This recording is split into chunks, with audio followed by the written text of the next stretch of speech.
حاضرین کرام، ماہ جمادی الاول کا یہ تیسرا جمعۃ المبارک ہے۔ والد ماجد شیخ طریقت رہبر شریعت حضرت مولانا صاحبزادہ علم الدین القادری علمی رحمۃ اللہ تعالی علیہ کی نعت شریفہ ہم نے صدق دل سے پڑھی، اللہ تعالیٰ قبول فرمائے۔ قرآن مجید کے 13ویں پارے سورۃ الرعد کی آیت نمبر 22، 23 اور 24 کی تلاوت کا شرف اس فقیر گناہگار نے حاصل کیا ہے۔ اللہ تبارک و تعالی جل شانہ نے ان آیات کریمہ میں ایک ساتھ کئی پیغامات عطا فرمائے ہیں، خوشخبریاں عطا فرمائی، بشارتیں دی ہیں۔ اہل ایمان کے لیے بڑے اعزاز کی بات ہے کہ قرآن مجید ہمیں جگہ جگہ بشارتیں سناتا ہے۔ یہ بشارتیں صرف مومنوں کا حصہ ہے، کافروں کا نہیں۔ کافروں کا بشارت سے کیا تعلق ہے؟ مومنوں کا تعلق ہے بشارات سے، خوشخبریوں سے۔ تو اللہ تبارک و تعالیٰ ان آیت کریمہ میں بھی خوشخبریاں ہمیں سنا رہا ہے۔ میں نے جو پہلی آیت کریمہ پڑھی اس میں اللہ تبارک و تعالیٰ نے نیک صالح مومنین مومنات ان کی شان ان آیات کریمہ میں بیان فرمائی۔ سورۃ الرعد آیت نمبر 22 فرمایا والذین صبروا ابتغاء وجہ ربہم، اور وہ جنہوں نے صبر کیا اپنے رب کی رضا چاہنے کے لیے۔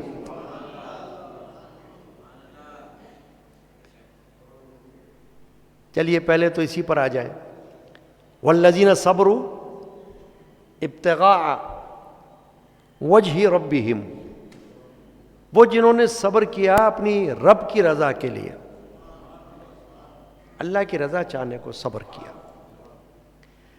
صبر تو ایک ایسا لفظ ہے بچہ بچہ جانتا ہے، مگر صبر کی حقیقت، صبر کا راز، صبر کی اہمیت، صبر کی فضیلت اور صبر کی اقسام، ان سے ہر کوئی واقف نہیں ہے، اسے سمجھنے کی ضرورت ہے۔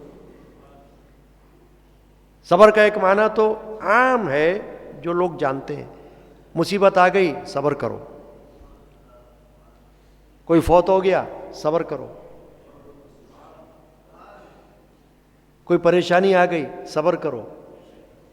یہ صبر تو سب جانتے ہیں، یہ صبر کی ایک قسم ہے۔ ایک قسم صبر کی یہ ہے کہ عبادات،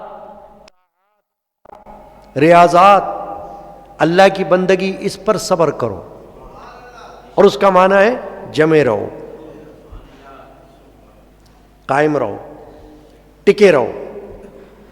یہ بھی صبر ہے، یعنی رک جاؤ اس پر، بھٹکو مت ادھر ادھر۔ عبادت کر رہے ہو تو کرتے رہو، ریاضت کر رہے ہو تو کرتے رہو، بندگی کر رہے ہو تو کرتے رہو، اللہ سے محبت کر رہے ہو تو کرتے رہو۔ یہ صبر ہے، یعنی رکنا، ایک خوبی پر رک جانا، یہ صبر ہے۔ تو معلوم ہوا کہ صبر ایک تو یہ ہے کہ اللہ کی عبادت پر لگے رہو صبر کے ساتھ، رک جاؤ ادھر، بار بار ادھر ادھر بھٹکو مت، آج کچھ کل کچھ، ایسا مت کرو، بلکہ لگے رہو، ٹکے رہو، جمے رہو۔ یہ صبر ہے۔ اور ایک وہی صبر ہے کہ جو کوئی پریشانی آ جاتی ہے، کوئی خوف آ جاتا ہے، کوئی غم لاحق ہوتا ہے تو صبر کرو، اس لیے کہ اس کی جزا جو اللہ تبارک و تعالی نے بیان کی قرآن پاک میں، اس سے بڑی جزا، اس سے بڑا بدلہ کوئی دے نہیں سکتا۔ کیا بدلہ بیان فرمایا اللہ نے؟ ان اللہ مع الصابرین، فرمایا اللہ صبر والوں کے ساتھ ہے، اللہ صبر والوں کے، اس سے بڑا اور بدلہ کیا چاہیے آپ کو؟ جو صبر کرے اور اللہ اسے یہ خوشخبری سنا دے کہ میں ساتھ ہوں تمہارے، اب اس سے آگے بھی کوئی اور کچھ طلب کرے کہ نہیں ہمیں کچھ اور چاہیے، اللہ ساتھ ہونے کا ہم کو کوئی ایسا تسلی نہیں ہو رہی، کچھ اور بتاؤ، تو اور کیا بتائیں گے؟ اور کیا بتائے کوئی؟ اللہ خود فرما رہا ہے میں تمہارے ساتھ ہوں۔ ہاں اب بات کیا آئی؟ اللہ نے فرمایا والذین صبروا ابتغاء وجہ ربہم، کہ فرمایا یہ جو صبر ہونا چاہیے، یہ جو صبر والے ہیں ان کا صبر ایسا ہے کہ اختیاری ہے، یعنی اللہ کی رضا کے لیے۔ دیکھیں ایک صبر تو وہ ہوتا ہے کہ وہ خود بخود آ ہی جاتا ہے، مثلا کوئی پریشانی آئی، دن گزر گئے، کوئی فوت ہو گیا، دن گزر گئے، آہستہ آہستہ اللہ تعالیٰ کا ایک نظام ہے کہ خود اس کو صبر آ جاتا ہے اور بندہ سکون حاصل کر لیتا ہے، اس چیز پر آمادہ ہو جاتا ہے جو اس کے سامنے آ گئی، وہ صبر الگ ہے۔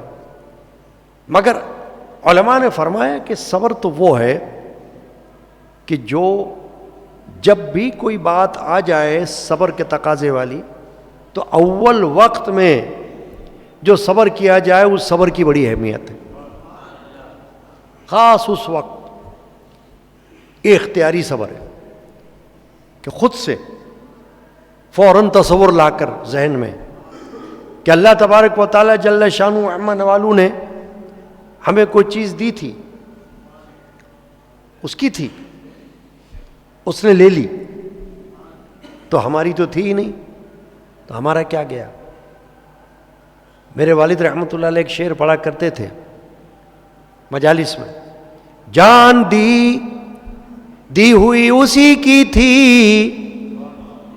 حق تو یہ ہے کہ حق ادا نہ ہوا،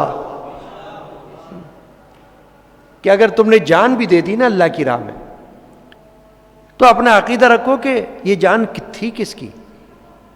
تمہاری تو نہیں تھی، تم مالک نہیں تھے اپنی جان کے، یہ تو اللہ نے تم کو عطا فرمائی تھی دنیا میں، ایک عمر دے کر تمہیں دنیا میں بھیجا اللہ نے، جتنے بھی سال تم جیے وہ اللہ کی طرف سے مقدر تھے، تم نے اپنی زندگی گزار لی، اب اللہ نے تمہیں بلا لیا، تم اللہ کے پاس لوٹ گئے، بس تمہارا کیا گیا؟ تو فرمایا اللہ نے والذین صبروا ابتغاء وجہ ربہم، اللہ کے لیے صبر کرنا، اللہ کی رضا کے لیے، کہ جس وقت بندہ صبر کر رہا ہو کسی چیز پر، کسی پریشانی پر، کسی آفت پر، کسی دکھ پر، کسی غم میں، کسی خوف گھبراہٹ میں، تو صبر کرتے وقت ذہن میں یہ رہے کہ یہ صبر تو میں اللہ کی رضا کے لیے کر رہا ہوں، اس کا تو مجھے حکم دیا گیا ہے تو میں صبر کر رہا ہوں، میری کیا مجال میں صبر کرتا، میں تو لوٹ پوٹ جاؤں، مگر یہ تو اللہ ہے، اس نے مجھے ہمت دے دی ہے اور حکم بھی دے دیا ہے تو میں صبر کروں گا۔ سرکار دو عالم صلی اللہ علیہ وسلم کی حدیث پاک موجود ہے کہ حضور سفر میں تھے، ایک قبر پر گزرے تو دیکھا کہ ایک عورت اپنے کسی پیارے کی قبر پر بیٹھی ہوئی رو رہی ہے، حدیث پاک بخاری شریف میں موجود ہے حدیث، دیکھا کہ اپنے کسی پیارے کی قبر پر بیٹھے ہوئے رو رہی ہے، سرکار دو عالم صلی اللہ علیہ وسلم نے اس کو دیکھا تو فرمایا بھائی صبر کر، صبر کر، اس نے حضور کی بات سنی انسنی کر دی اور ساتھ میں یہ بھی کہا کہ جو مصیبت مجھ پہ آئی ہے وہ تو میں جانتی ہوں، ٹھیک ہے، میں کیسے صبر کروں؟ حضور آگے بڑھ گئے، تشریف لے گئے، اس عورت کو حضور کے جانے کے بعد کسی نے یہ بتا دیا کہ یہ جس شخصیت کے ساتھ تم بات کر رہی تھی یہ اللہ کے رسول تھے، حبیب و محبوب تھے. ایک دم گھبرا گئی، اور میں نے تو یہ کیا کر دیا، میں تو کس سے مخاطب تھی، اتنی بڑی ہستی سے. گئی بارگاہ رسالت میں. حدیث پاک میں وہاں کوئی دربان نہیں تھا، چوکیدار کوئی نہیں تھا وہاں. سیدھے چلی گئی حضور کے پاس. یا رسول اللہ مجھ کو معاف کرنا. کیوں؟ کیا ہو گیا؟ میں نے پہچانا نہیں تھا آپ کو، آپ نے مجھے صبر کی تلقین کی تو مجھے تو صبر کرنا چاہیے تھا. میں نے جواب میں آپ سے یہ بات کر دی کہ جو مصیبت مجھ پہ پڑی ہے وہ آپ پر تھوڑی ہے. تو مجھ سے تو بہت بڑی گستاخی ہو گئی، میں معافی چاہتی ہوں، مجھ کو معاف فرما دیجیے. حضور نے فرمایا کہ صبر تو وہی تھا جو تو اس وقت کر لیتی. اس نے کہا میں اب صبر کروں گی. حضور نے فرمایا اب تو صبر کرے گی، لیکن صبر تو وہ ہوتا کہ جب میں نے تجھ سے کہا تھا اس وقت تو کر لیتی. تو وہ صبر جو اس وقت ہو کہ جب بندے کے اوپر کوئی آفت پڑتی ہے، بعد میں تو آ ہی جاتا ہے صبر، لیکن اس موقع پر آن دا اسپاٹ اس وقت صبر سے کام لینا، یہ بہت بڑی خوبی اور صفت ہے بندے کی. اس کی تعریف اللہ پاک نے یہاں فرمائی. والذین صبروا، وہ لوگ جنہوں نے صبر کیا. کس چیز پر صبر کیا؟ طاعتوں پر، اللہ کی عبادت پر بھی رکے رہے، ایک تو یہ صبر ہو گیا، اور ایک مصیبتوں پر صبر کیا کہ جو مصیبت آ گئی اس پر صبر کیا. تو یہ دونوں صبر اپنی اپنی جگہ اہمیت رکھتے ہیں، ان کی بڑی شان ہے، بڑی شان ہے ان کی. کوئی صوفی جب تک صبر کی منزل پر نہ ہو صوفی نہیں بنتا. کوئی پیر و مرشد جب تک صبر کی منزل پر نہ ہو صحیح معنوں میں پیر و مرشد نہیں ہو سکتا. کوئی ولی جب تک صبر کی منزل پر فائز نہ ہو ولی نہیں ہو سکتا ہے. کیونکہ یہ صبر جو ہے، صبر یہ اسلامی تعلیمات میں سے ہے، اسلام کی اہم تعلیمات میں سے ہے. ایک صبر ہے جس کا قرآن میں بار بار ذکر آیا ہے، بار بار ذکر آیا. بلکہ قرآن مجید میں ایک دعا سکھلائی گئی ہے، اللہم ربنا افرغ علینا صبرا، اے اللہ، اے ہمارے رب ہم پر صبر انڈیل دے.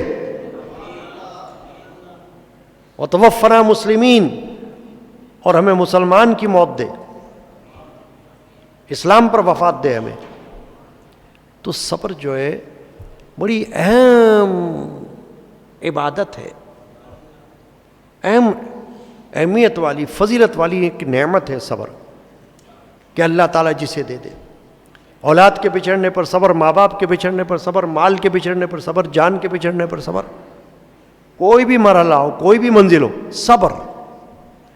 اور بندگی پر صبر، عبادت پر صبر، ریاضت پر صبر، یعنی اس پر لگے رہنا. یعنی دوسری قسم یہ بتائی میں نے کہ عبادت پر جمے رہنا یہ صبر ہے، ہٹنا نہیں، بہکنا نہیں، یہ صبر ہے. والذین صبروا ابتغاء وجہ ربہم، پہلی بات تو یہ ہو گئی، ایک خوبی بیان ہو گئی نیکوں کی، صالحین امت کی. دوسری خوبی بتا رہے ہیں اللہ پاک، وَأَقَامُوا الصَّلَاةَ، اور نماز قائم رکھی،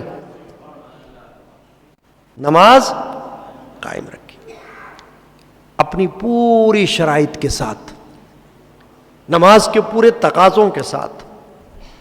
یعنی ایک رسمی طور پر، عادت کے طور پر نہیں. بعض لوگ نماز صرف عادت کے طور پر پڑھتے ہیں، عادتاً، کہ بس جس کو ہم کہتے ہیں کہ اٹھنا بیٹھنا جھکنا کھڑے ہونا یوں پھیرنا، ہو گئی نماز. تو عادتاً نماز اور بات ہے، رسمی نماز اور بات ہے. ایک نماز ہے بالکل خلوص دل کے ساتھ، توجہ کے ساتھ، لگن کے ساتھ، خشوع کے ساتھ، خضوع کے ساتھ، اعضاء کے پورے کے پوری اس میں شمولیت ہو، وہ نماز تو نماز ہے. اب دیکھیں ایک صوفیہ کا ایک اصطلاح استعمال کی جاتی ہے، صلاۃ دائمون. صلاۃ دائمون، تو صلاۃ دائمون یہ ہوتی ہے کہ ہر وقت بندہ یہی سوچتا رہے کہ میں تو ہر وقت گویا کہ نماز ہی میں ہوں، اللہ کی بارگاہ میں ہر وقت جھکا ہوا ہوں، میرا سر ہمیشہ سجدے میں ہے، جھکا ہوا ہے، میں قیام میں ہوں، میں رکوع میں ہوں، میں سجدے میں ہوں، اسے یہ احساس ہو۔ صلاۃ دائمون، چنانچہ نماز کو قائم کرنے کا حکم ہے قرآن میں، صرف پڑھنا نہیں۔ صرف پڑھنے میں تو یہ ہوگا کہ آپ نے جیسی تیسی پڑھی بھاگے، یعنی کہ جیسے کوئی سر سے اپنے بوجھ اتار دے، تو نماز بوجھ اتارنے والی چیز نہیں ہے۔ نماز ایسی بات نہیں کہ بھئی ایک بوجھ کی طرح کوئی بوجھ اتار دیا، نہیں ہے۔ نماز وہ نماز ہے کہ جب بندہ اللہ کی بارگاہ میں کھڑا ہو جائے تو اس کے اندر سے آواز آ جائے کہ یا اللہ تو رب ہے، میں تیرا بندہ ہوں عاجز۔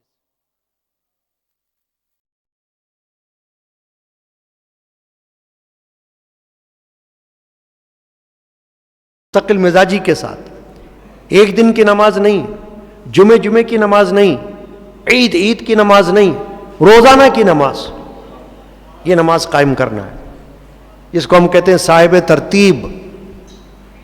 صاحب ترتیب کون شخص ہوتا ہے؟ صاحب ترتیب وہ شخص ہوتا ہے جو 5 وقتہ نماز کا عادی ہو، جس کی کوئی نماز قضا نہ ہو، یعنی یہ نہیں کبھی کبھی پڑھ لی،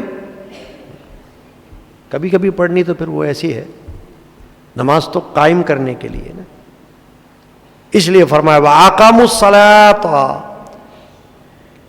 پہلی بات تو وہ جنہوں نے صبر کیا اللہ کی رضا کے لیے، اور دوسری بات ہے کہ نماز قائم رکھی، اور تیسری بات وَأَنفَقُوا مِمَّا رَزَقْنَاهُمْ سِرًّا وَعَلَانِيَةً، اور ہمارے دیے ہوئے میں سے ہماری راہ میں چھپے ہوئے اور علانیہ خرچ کیا۔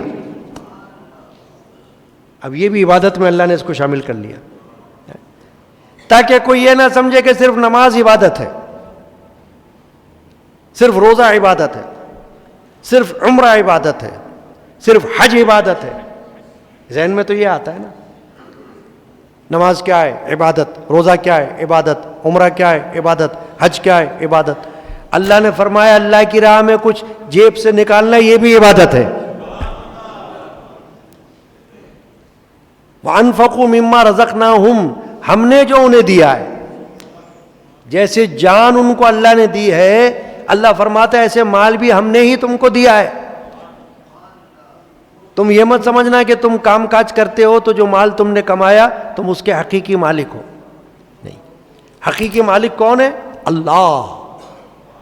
تم جو اللہ کی راہ میں دے رہے ہو، تھوڑا دے رہے ہو، زیادہ دے رہے ہو، روز دے رہے ہو، کبھی کبھی دے رہے ہو، چھپا ہوا دے رہے ہو، علانیہ دے رہے ہو، یہ سب اللہ ہی کا دیا ہوا ہے۔ اگر کبھی تمہیں یہ خیال ہے یہ تو میرا ہے تو سمجھنا یہ تو فرعون کا خیال تھا، یہ تو قارون کا خیال تھا۔ میں نہ فرعون ہوں نہ قارون، میں تو اللہ کا ایک عاجز بندہ ہوں، میرے پاس تو پائی پائی اللہ کی دی ہوئی ہے، رزق حلال میں سے، بس وہ اللہ کا ہے۔ اس لیے فرمایا وَأَنفَقُوا مِمَّا رَزَقْنَاهُمْ، ہم نے ان کو جو رزق دیا ہے اس میں سے۔ اللہ تعالیٰ آپ سے یہ نہیں کہتا کہ آپ سب کچھ دے دو اور خود بھیک مانگو، ایسی کوئی تعلیم اللہ کی طرف سے نہیں ہے۔ آپ پر پابندی نہیں ہے کہ سب کچھ لٹا کے سڑک پر کھڑے ہو کے بولو دو کوئی اللہ کے نام پر، اللہ یہ نہیں چاہتا۔ اللہ تو یہ چاہتا ہے جو اللہ نے تمہیں دیا ہوا ہے اس میں سے کچھ نکالو، اپنے پاس بھی رکھو، اپنے لیے، اپنے بال بچوں کے لیے، اپنے عزیز و اقارب کے لیے، اپنی ضروریات کے لیے، لیکن جو کچھ اللہ نے دیا ہے اس میں سے راہ خدا میں کچھ خرچ کرو، سرًّا وعلانیہ۔ اب یہ دیکھیں دو بات آ گئی، خفیہ اور علانیہ۔ مثلا اگر کوئی زکوٰۃ وغیرہ دے رہا ہے، صدقات واجبہ جس کو ہم کہتے ہیں، تو وہ اگر علانیہ بھی دے رہا ہے تو ممانعت نہیں ہے، اگرچہ فضیلت تو ایسی ہے کہ آپ وہ بھی دوسروں سے چھپا کر ہی دو، لیکن اگر کبھی ضرورت پڑ سکتی ہے دوسروں کو ترغیب دینے کے لیے، دوسروں کو رغبت دلانے کے لیے، تو علانیہ بھی دے دو، لیکن سرًّا فرمایا کہ وہ صدقہ جو نفلی صدقہ کہلاتا ہے وہ تو ایسا دو کہ اس ہاتھ دو کہ دوسرے کو خبر نہ ہو. اس کو تو یوں کہا جاتا ہے کہ اس ہاتھ سے دو کہ دوسرے ہاتھ کو خبر نہ ہو.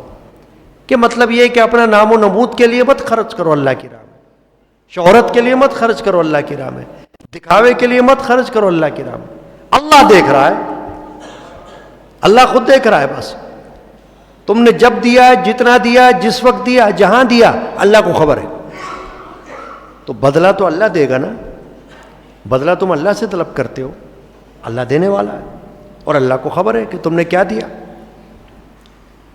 وَأَنفَقُوا مِمَّا رَزَقْنَاهُمْ سِرًّا وَعَلَانِيَةً وَيَدْرَؤُونَ بِالْحَسَنَةِ السَّيِّئَةَ. اور اب جو خوبی بیان فرمائی وہ یہ ہے کہ برائی کے بدلے بھلائی کر کے ٹالتے ہیں. یہ تو بہت بڑی صفت ہے, اتنی بڑی صفت ہے کہ ہر کوئی اس منزل پر ٹھہرتا ہی نہیں. یہاں تو ایک بات کے جواب میں 10 جواب, ایک گالی کے جواب میں 10 گالیاں, ایک مکے کے جواب میں 10 مکے. یہاں تو یہ ہے نا دنیا میں, معاشرے میں. اللہ فرما رہا ہے وَيَدْرَؤُونَ بِالْحَسَنَةِ السَّيِّئَةِ کہ برائی کے بدلے بھلائی کر کے ٹالتے ہیں, یعنی برائی کے بدلے میں بھلائی کرتے ہیں. یہاں تک کہ حدیث پاک میں ہے, حضور نے فرمایا حضرت معاذ سے کہ اگر خدا نہ خواستہ کوئی گناہ واقع ہو جائے تو جواب میں نیکی کرو, تاکہ وہ تمہارا گناہ جو ہے اس نیکی سے دھل جائے, تمہارا گناہ اس سے صاف ہو جائے. تو برائی کے بدلے بھلائی کرنا یہ سنت رسول اللہ ہے صلی اللہ تعالی علیہ وسلم. اللہ کے رسول نے تو دشمنوں کی گالیاں کھائیں, ایذائیں برداشت کیں, تکالیف برداشت کی, توہین بھی برداشت کی, اور ہدایت کی دعا کی. ان کے لیے ہدایت کی دعا کی نا. تاریخ بھری ہوئی ہے, تاریخ اسلام میں واقعات موجود ہیں اللہ کے رسول صلی اللہ علیہ وسلم کے. تو معلوم ہوا کہ برائی کا بدلہ بھلائی سے دینا, جو تم سے توڑے تو مجھ سے جوڑنے کی کوشش کرو, اس کی فضیلت ہے نا. ایک حدیث پاک میں واقعہ ہے, ایک صحابی نے عرض کیا یا رسول اللہ میں اپنے رشتہ داروں سے بھلائی کرتا ہوں, ان کو دیتا ہوں, ان کو پوچھتا ہوں, ان کی خبر گیری کرتا ہوں, لیکن وہ جواب میں میرے ساتھ برائی کرتے ہیں.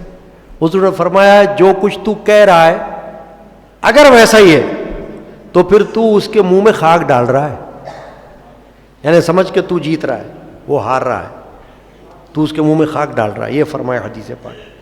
اگر وہی بات ہے جو تو کہہ رہا ہے کہ تو سب اچھا کرتا ہے, آگے سے وہ برا کرتا ہے, تو پھر بھی اچھا کرتا ہے, تو سمجھ تو اس کو ہرا رہا ہے, یعنی مطلب یہ تھا تو اس کے منہ میں خاک ڈال رہا ہے, تو اپنا کام کیے جا.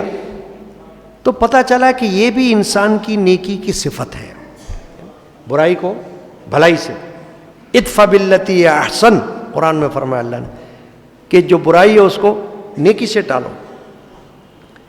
پھر آگے فرمایا اولئک لہم عقبی الدار, فرمایا کہ انہی کے لیے پچھلے گھر میں نفع ہے. اولئک لہم عقبی الدار, آخرت کا جو گھر ہے نا وہ انہی کے لیے ہے. کن کے لیے؟ جن کی صفات یہاں بھی آپ نے سنی میری زبانی قرآن کے حوالے سے.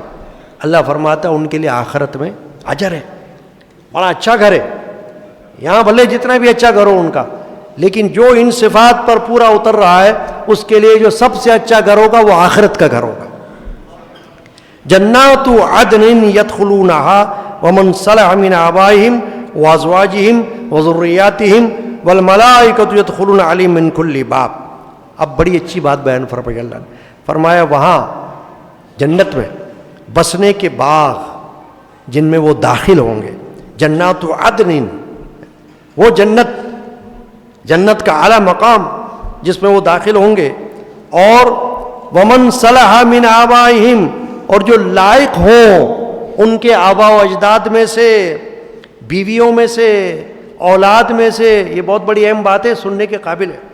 اللہ تعالیٰ فرما رہا ہے کہ دیکھو اگر ان کے آبا و اجداد ایمان والے ہوئے, نیک ہوئے, تو اگر عمل میں کچھ کمی بھی ان کی ہوگی نا تو یہ جو نیک اعمال والے, جو پہلے سے نیک اعمال والے ہیں, ان کے ساتھ ساتھ اللہ تعالیٰ ان کے ماں باپ, آبا و اجداد, ان کی بیویاں، ان کی اولاد، اگرچہ ان کے اعمال نیک کم ہیں مگر ان کی وجہ سے اللہ تعالیٰ جنت میں ان کے ساتھ ان کو ملا دے گا۔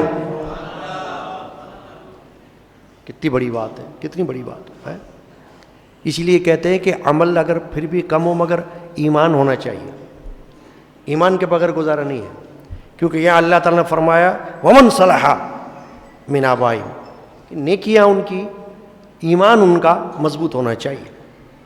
اگر ان کا ایمان ہے، صرف نسب کام نہیں آئے گا کہ بھئی یہ فلاں کا بیٹا تھا، یہ فلاں کا بیٹا تھا، فلاں کی بیٹی تھی، نہیں، دیکھا یہ جائے گا کہ اس کا ایمان کیسا تھا۔ اگر یہ مومن گزرا تو اگرچہ اس کے اعمال میں کچھ کمی ہے مگر اس سے جو پہلے دنیا سے رخصت ہو گیا، اس کا کوئی رشتہ دار عزیز جو اس سے بڑا قریبی تعلق رکھتا ہے، تو اس کی وجہ سے اللہ تعالیٰ فرماتا ہے ہم ان کو بھی اس کے ساتھ ملا دیں گے۔ اور کیا ہوگا؟ والملائکۃ یدخلون علیہم من کل باب، اور فرشتے ہر دروازے سے ان پر یہ کہتے ہوئے آئیں گے۔ ہاں، جنت کے مختلف دروازے ہیں نا، تو اللہ فرماتا ہے سارے دروازے کھول دیے جائیں گے، ہر دروازے سے، نماز کا دروازہ، روزے کا دروازہ، عمرے کا دروازہ، حج کا دروازہ، رحمت کا دروازہ، جتنے دروازے ہیں ہر دروازوں سے فرشتہ ان کے پاس آ جائے گا، سلام علیکم بما صبرتم، اور وہ یہ کہے گا تم پر سلام ہو کہ تم نے جو صبر کیا دنیا میں، فنعم عقبی الدار، تو پچھلا گھر تم کو اللہ نے کتنا اچھا عطا فرما دیا۔ فرشتہ ان کو یہ کہے گا تم پر سلامتی ہو اے آنے والے، تم نے دنیا میں جو صبر کیا، عبادت پر لگے رہے، مصیبت میں صبر کیا، تو اللہ تعالیٰ نے تمہارے کو یہ بدلہ عطا فرمایا کہ کیا اچھا گھر تم کو عطا فرما دیا ہے۔ تو یہ آج کے جمعہ میں نے سورۃ الرعد کی آیات شریفہ نمبر 22، 23 اور 24 13ویں پارے کی تلاوت کا شرف حاصل کیا اور اس پر بیان ہوا۔ اللہ تعالیٰ اپنی بارگاہ میں قبول فرمائے۔ صلی اللہ تعالیٰ محمد وعلی آلہ وصحبہ اجمعین۔